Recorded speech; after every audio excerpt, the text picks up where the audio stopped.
মালা, এদিকে আয় তো। এই কলাগুলো ভালো করে দেখ, কি সুন্দর কাঁধি ধরেছে। এক একটা থোকা দেখে মনে হচ্ছে যেন বাবা আমাদের চাষ দেখে বুঝতে পারছেন। মানুষটা আজ বেঁচে থাকলে বাগানে দাঁড়িয়ে কত খুশি হতো। তখন বুঝতাম না এত কিছু, এখন বুঝি। দিদি, আমি এই বাগানে পা দিলেই আমার বাবার কথা মনে পড়ে। তা সত্যিই তো, এই গাছগুলি এখন আমাদের ভরসা। এবারের ফলনও খুব ভালো হয়েছে। যদি সব ঠিকঠাক বাজারে ওঠানো যায়, 2 মাস অন্তত চিন্তা থাকবে না। কথাটা ঠিক, কিন্তু আমার মনটা কেমন জানি করছে। গজেন মোড়লের নজর আমার ঠিক ভালো লাগছে না। গতকাল হারুন এসে কথা শুনিয়ে গেল, এমন করে বলছিল যেন বাগানটা আজ না হয় কাল তার হাতেই যাবে। দিদি, তুই না বললেও আমি বুঝি, ওই লোকটার যখন রাস্তা দিয়ে যায় আমার বুকটা ধড়ফড় করে। আমরা 2 বোন, আমাদের মাথার উপর কেউ নেই, সেটাই ওদের সাহস যে যা খুশি তারা করতে পারে আমাদের বিরুদ্ধে। আমি সত্যি ভয় পাই ওদের থেকে। যদি রাতে লোক লাগায়, যদি জোর করে কিছু করে। কি আর করবে, আমাদের দলিল আছে, জমি আমাদের নামে। বাবা মরার আগে সব গুছিয়ে দিয়ে গেছে। আর শোন, মানুষ খারাপ হলেই সবকিছু করতে পারে না। গ্রামের সবাই চুপচাপ আছে বলে মনে হয়, কিন্তু অন্যায় সবাই দেখছে। তা ঠিক, তবু মনে হয় টাকা আর ক্ষমতার কাছে মানুষ অনেক সময় চুপ মেরে যায়। যাক, আজ পাকা কাঁধিগুলো কেটে তাড়াতাড়ি বাজারে নিয়ে যাই। আকাশও ভালো ঠেকছে না, বাতাসে কেমন ঝড় উঠবে বলে মনে হচ্ছে। চল আগে কাজগুলো সারি। এই বাগান, এটা আমাদের বাবা মায়ের রেখে যাওয়া জিনিস, এটাকে আমাদের রক্ষা করতেই হবে।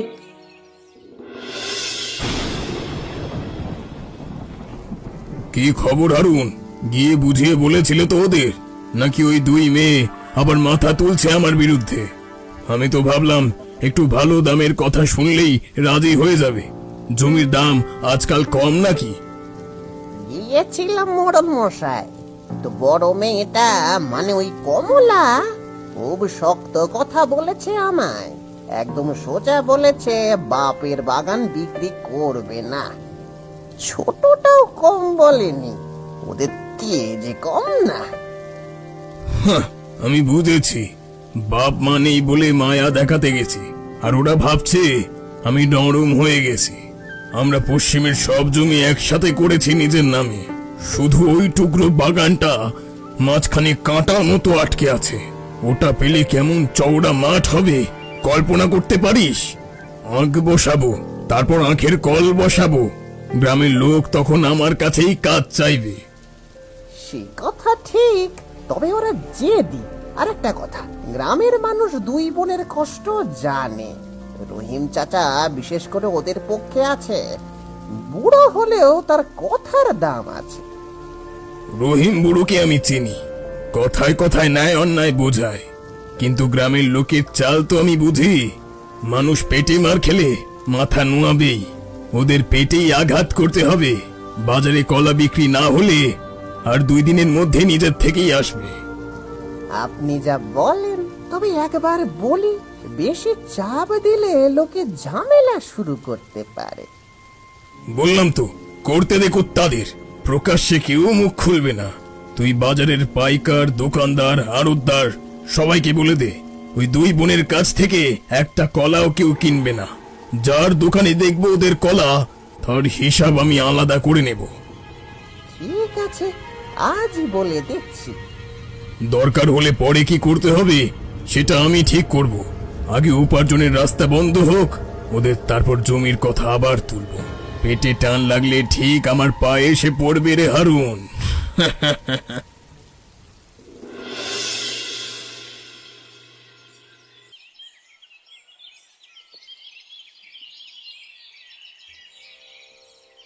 দিদি, সকাল থেকে বসে আছি, একজনও এলো না আজ।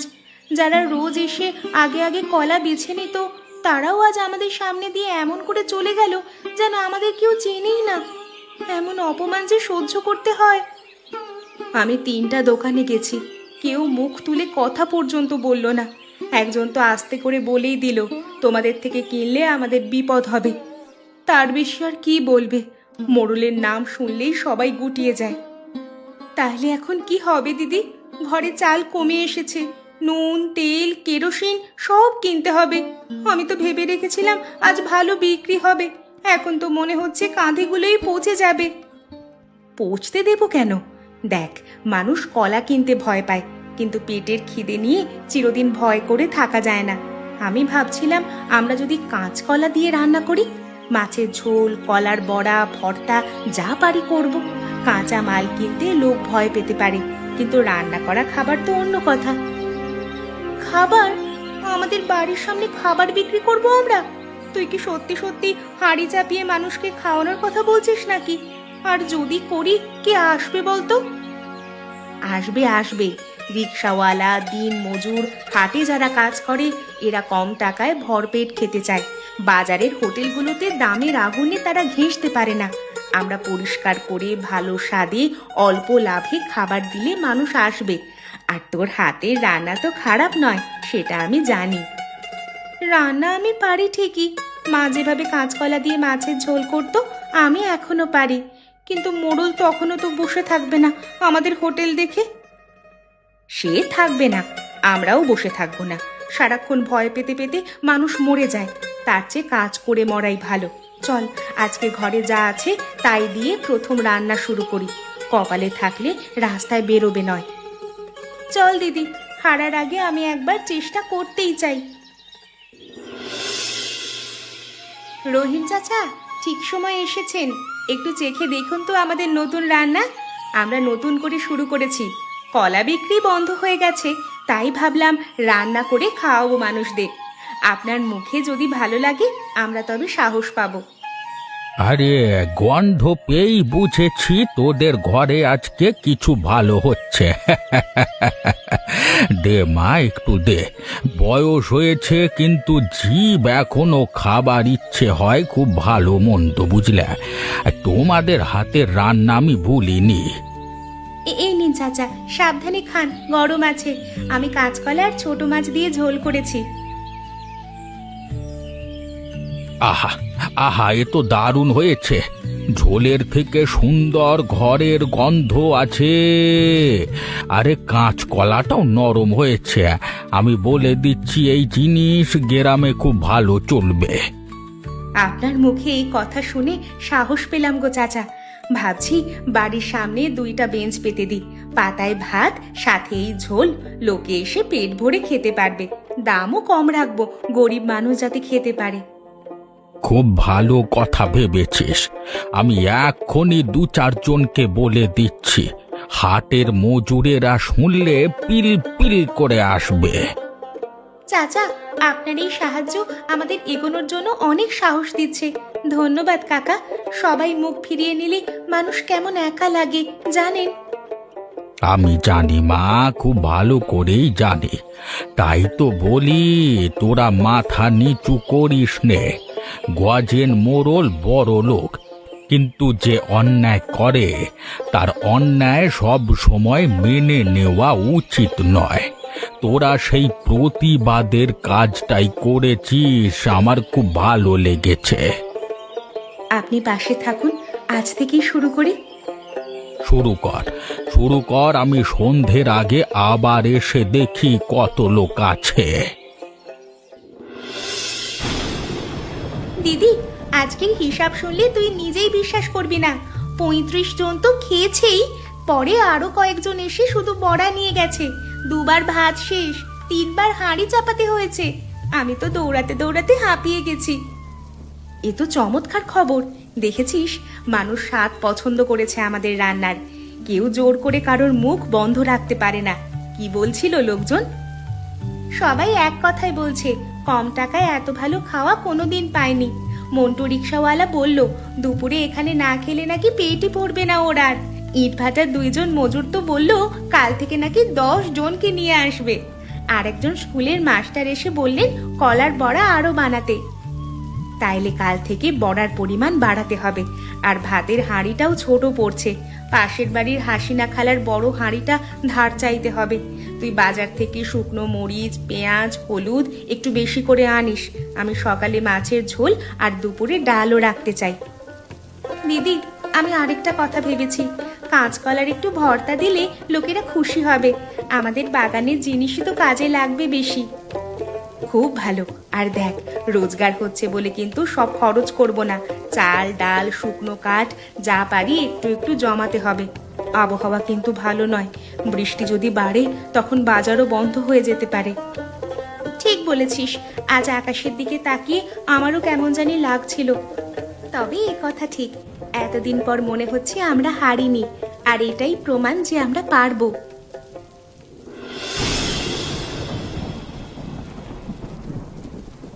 এই হারুন, আমি কি ভুল শুনছি?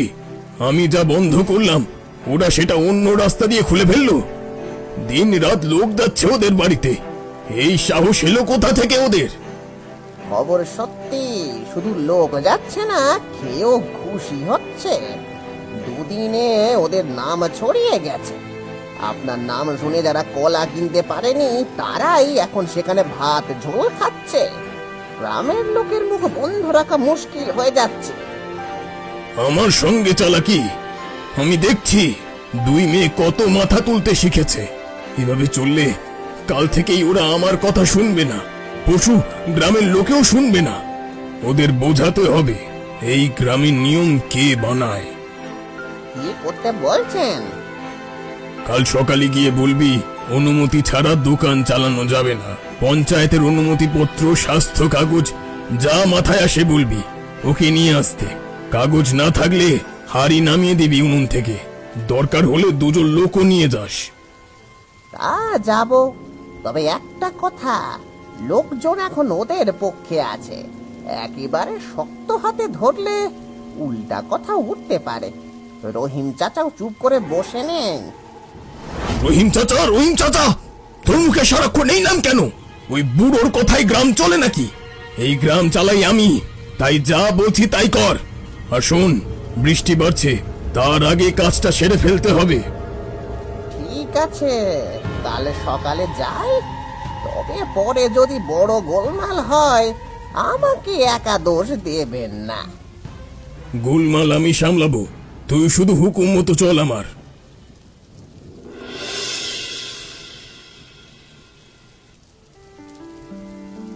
কমলা, কথা পরিষ্কার শোন তোরা। মোড়ল সাহেবের হুকুম আছে এই দোকান আজ থেকে বন্ধ করতে হবে। কারণ তোদের কাছে পঞ্চায়েতের কাগজ নেই, অনুমতি কিচ্ছু নেই। গ্রামের ভেতর এভাবে খাবারের ব্যবসা চলবে না। হারুন কাকা, এই জমি আমাদের, এই উঠোন আমাদের, আমাদের ঘরের চাল, আমাদের পুকুরের মাছ, আমাদের বাগানের কলা দিয়ে আমরা মানুষকে খাওয়াচ্ছি। এখানে আবার কার অনুমতি লাগে? আপনার নিজের মন কি বলে? মন যাই বলুক, আমার হুকুম তোদের শুনতে হবে। আমি না এলে আরেকজন আসতো। তুই ভালোই ভালোই গুছিয়ে নে, পরে ঝামেলা বাড়লে সামলাতে পারবি না। আমরা তো কারো রাস্তা বন্ধ করিনি, উল্টে কত গরিব মানুষ কম টাকায় খেয়ে যাচ্ছে। আপনারা যদি এটা বন্ধ করেন তাদের ক্ষতি হবে, শুধু আমাদের না। আমি বুঝি, কিন্তু মোড়ল আমার কথা শুনবে না। সে ভাবছে তুই ইচ্ছে করে তার কথার বিরুদ্ধে দাঁড়িয়েছিস। দাঁড়িয়েছি, কারণ অন্যায়ের সামনে চুপ থাকলে আর মানুষ থাকা যায় না। আমরা ভিক্ষা চাইনি, চুরি করিনি, কারোর জমি দখল করিনি, কাজ করেছি। এই কাজ আমরা বন্ধ করব না। তোদের জেদ খুব, দেখিস এই জেদের জন্য পরে কষ্ট পাস না যেন। কষ্ট তো আগেই দিয়েছো তোমরা। মোড়লকে গিয়ে বলবে আমরা দোকান তুলবো না, যা করার সামনে এসে করুক। আমি কথা পৌঁছে দেব, তবে সাবধানে থাকিস। আমরা থাকবো, তোমরাও থাকবে। চাচা, এই বৃষ্টিতে বেরিয়েছেন কেন? পুরো কাপড় যে ভিজে গেছে আপনার। আমাকে বললেই তো আমি যেতাম। বৃষ্টি দেখে তো আর সব কথা থেমে থাকে না মা। তোকে দুটো কথা বলে যেতে চাই। মোড়ল পঞ্চায়েতে নালিশ করেছে, বলছে তোদের দোকান নাকি অস্বাস্থ্যকর, মানুষের পেট খারাপ হবে, এসব বলে দোকান বন্ধ করতে চায়। মানুষ নিজেরা এসে খাচ্ছে, নিজের মুখে বলছে ভালো, তবু এমন নোংরা কথা ছড়াচ্ছে আমাদের নামে। মানুষ এত নিচে নামতে পারে? পারে মা, তবে ও নিয়ে তুই এখনই খুব ভয় পাস নে। আমি সুধীর বাবুর সাথে কথা বলেছি, তিনি বললেন বিষয়টা দেখবেন, কিন্তু আর একটা কথা তার থেকেও বড়। কি কথা? নদীর জল বাড়ছে।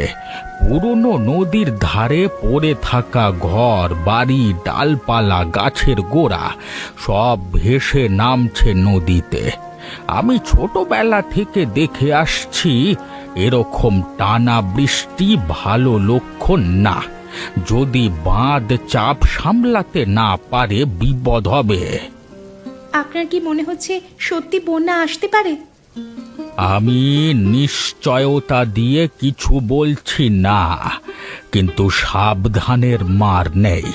শুকনো কাঠ ঘরে তুলিস, চাল আলাদা রাখিস, লবণ, তেল, দেশলাই যা পারিস মজুত করিস, আর বাগানের কাঁচকলা একটু ঘরে তুলে রাখিস। জল বাড়লে তখন আর কিছুই হাতে থাকবে না। আমি আজই দিদিকে বলি, আমরা কাল থেকেই জিনিস আলাদা করে রাখবো। এই কথা মনে রাখিস, আর সাহস হারাবি না। কষ্টের দিনে ঠান্ডা রাখবি। আমি চলি।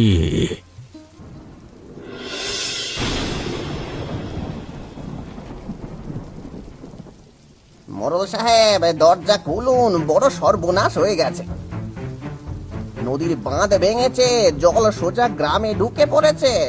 আমি কষ্টে এসে খবর দিচ্ছি আপনাকে। কি বলছিস তুই? বাঁধ ভেঙেছে এত তাড়াতাড়ি? আমার ধান ক্ষেতের দিকটা কেমন আছে? ধান ক্ষেত ডুবে গেছে, আমি নিজের চোখে দেখে আসছি।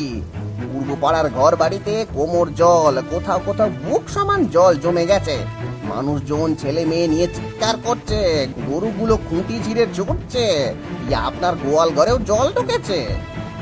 হায় রে, ওই ধান ছিল আমার সারা বছরের ভরসা রে। আর গরুগুলো, 15টা গরু, এক একটার দাম জানিস? তুই লোক নিয়ে ওগুলো খুলে দে, উঁচু জায়গায় নিয়ে যা, আর সিন্দুকটা ওপরে তুলতে হবে। এখন সিন্দুক সামলাবেন না প্রাণ? জল যে গতিতে বাড়ছে, একটু পর সিঁড়িও ডুবে যাবে। আমি আস্তে আস্তে 2বার পড়ে গেছি, রাস্তা বলে কিচ্ছু নেই। যারা পারে ছাদে উঠছে, কেউ বাঁশ ধরে আছে, কেউ গাছে। না না না, আমার কাগজপত্র, টাকা, গয়না সব নিচ তলায় রাখা আছে। ওগুলো না তুললে শেষ হয়ে যাব আমি। তুই আগে লোক ডেকে আন। লোক কোথায় পাবো? সবাই নিজের ঘর নিয়ে ব্যস্ত। আপনার নাম শুনে এখন কেউ দৌড়ে আসবে না। যা করার হাতে যা আছে তা নিয়ে ছাদে উঠুন, সময় নেই। আমার এত সম্পদ, এত আয়োজন, সব কি এক রাতে জলে যাবে? এটা হতে পারে না। আমি গজেন মোড়ল। আজ কারো নামে জল কাউকে মানবে না। চলুন আগে উপরে উঠুন, বাঁচলে পরে হিসেব করবেন। এই হারুন, এই আমাকে ফেলে যাস না রে। আমি কিছুই বুঝতে পারছি না। আরে শক্ত হন, এখন বাঁচাটাই বড় কথা। আর আমি নিজের ঘর বাঁচাতে গেলাম।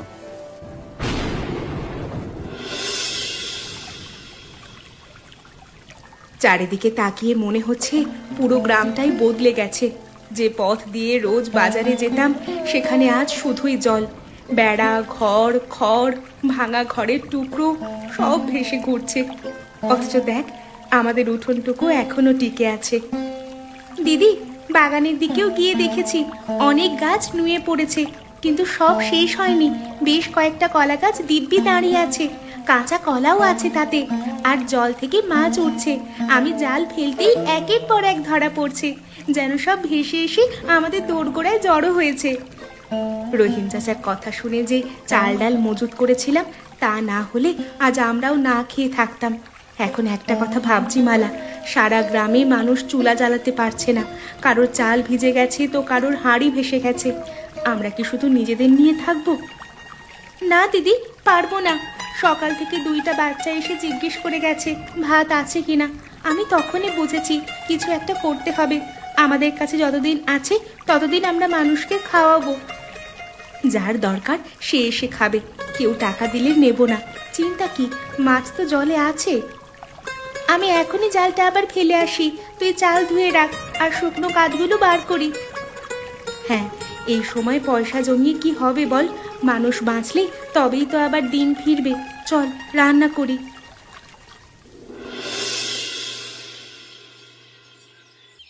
মারে, আমি কত বন্যা দেখেছি, কিন্তু এমন দৃশ্য খুব কম দেখেছি।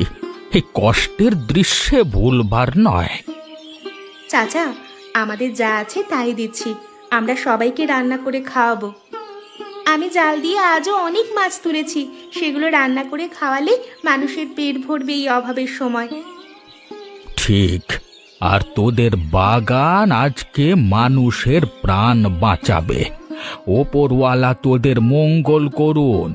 আর একটা কথা, খবর শুনছি গজেন মোড়লের অবস্থা খুব খারাপ। তার ধান নেই, গরু নেই, বাড়ি ভেঙে গেছে, লোকজনও নাকি পাশ কাটিয়ে যাচ্ছে ওর। মানুষ যা করে একদিন তাই ফিরে পায়। চলো আমরা নিজেদের কাজ করি। কে রে, এই দাঁড়া তো। গজেন, তুই নাকি? এই হাল হয়েছে তোর, শুকিয়ে গেছিস তো। রহিম ভাই, আমার অবস্থা খুব খারাপ এখন। 3 দিন পেটে দানা পড়েনি, কেউ দরজা খোলেনি। মানুষগুলো এক সময় আমার নাম শুনে ভয়ে কাঁপতো, আজ তারা চোখ ফিরিয়ে চলে যায়। হারুন কোথায়? কে কোথায় গেছে জানি না। জল নামার পরে সবাই নিজের মতো সরে পড়েছে। টাকা থাকলে সঙ্গী থাকে, বিপদে কেউ থাকে না। সিন্ধুকের টাকা কাদার জলেতে নষ্ট হয়ে হাতে আর কিছুই নেই আমার। তুই অনেক দেরিতে শিখলি, তবু শিখেছিস, সেটাই বড় কথা। আমি অন্যায় করেছি রহিম ভাই। ওই 2 মেয়ের উপর যেভাবে চেপে বসেছিলাম, এখন ভাবলে নিজেকেই ঘেন্না করে। লজ্জা থাকলে শোন, একটা জায়গা আছে, কমলা আর মালার কাছে গেলে সাহায্য পাবি। যাবি? ওদের কাছে আমি? না ভাই, পারবো না। ওরা আমার মুখ দেখলেই ফিরিয়ে দেবে। তোরা সবাই নিজের মতো ওদের বিচার করিস, আমি ওদের চিনি। চল আমার সাথে, বাকিটা ওদের হাতে ছেড়ে দে। যদি তাড়িয়ে দেয়? তবু একবার যা, অনাহারে মরবার চেয়ে ক্ষমা চাওয়া ভালো।